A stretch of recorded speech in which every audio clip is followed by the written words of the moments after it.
సనాతన ధర్మం బోధిస్తూ ఉన్న సద్గురువు దగ్గర ఇద్దరు శిష్యులు ఉంటారు. ఆ ఇద్దరు శిష్యులు పక్క ఊరికి వెళ్ళి భిక్షాటన చేసి తిరిగి వస్తున్న సమయంలో మార్గమధ్యంలో ఒక నది ఉంటుంది. ఆ నది ఉధృతంగా ప్రవహిస్తుంది. ఆ నది ఒడ్డున ఒక అమ్మాయి నది దాటడం కోసం దాటించడానికి ఎవరైనా సహాయం చేస్తారేమో అని అక్కడ వెయిట్ చేస్తూ కూర్చుందనమాట.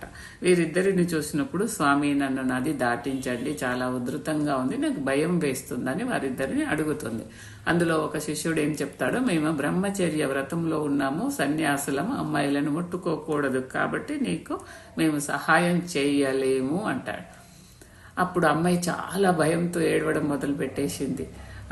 ఇప్పుడు చీకటి అయిపోతుంది, నన్ను మీరు కాపాడకపోతే నేను ఇక్కడే ఉండిపోతే నాకు ప్రమాదం జరుగుతోంది అనేసి అమ్మాయి ఏడుస్తూ ఉంటే, ఆ అమ్మాయి పరిస్థితిని గమనించిన ఇంకొక శిష్యుడు ఏం చేస్తాడు, భుజం పైన ఎత్తుకొని ఆ నది ఒడ్డును దాటించి, అమ్మ అక్కడ నది ఒడ్డు అవతల దింపేసి, అమ్మ నువ్వు ఇంటికి వెళ్ళిపోయి ఇంకా భయపడకు అని చెప్పి వెళ్ళిపోతాడు. అక్కడికి ఆ పని అయిపోయింది కాబట్టి ఆ శిష్యుడు అది అక్కడికి మర్చిపోతాడు. పని చేశాడు, ఆపదలో ఉన్న అమ్మాయిని కాపాడాడు, అయిపోయింది, వదిలేశాడు.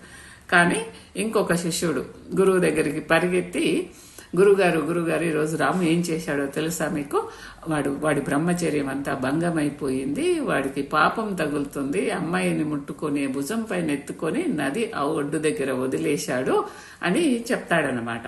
చాలా ఉత్సాహంగా చెప్తున్నప్పుడు గురువుగారు చిరునవ్వు నవ్వుతూ, నాయన రాము ఆ అమ్మాయిని ఎక్కడ వదిలేశాడ్రా అని అడుగుతాడు.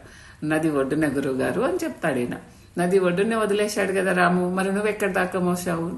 మనస్సులో నువ్వు నా దాకా మోసుకొచ్చావు, నువ్వే ఇంకా మోస్తున్నావురా అమ్మాయిని అని గురువుగారు చెప్తారు. అప్పుడు అర్థమైంది ఆ శిష్యుడికి. అప్పుడు ఒకవేళ ఆ యువతిని అక్కడే వదిలేసి ఉంటే అడవిలో చీకట్లో ఆమెకు ప్రమాదం జరిగేది కదా. అప్పుడేమయ్యేది? బ్రహ్మచర్యం కాపాడుకుందామనే పేరుతో మానవత్వాన్ని వదిలేస్తే అదే నిజమైన అధర్మం అయ్యేది కదా, అది ధర్మం కాదు కదా. అందుకనే గురువు గారు కూడా ఈ అబ్బాయిని, ఎవరైతే అమ్మాయిని కాపాడాడో అమ్మాయిని సమర్థించాడు. ఓకేనా? Thank you. జై శ్రీకృష్ణ.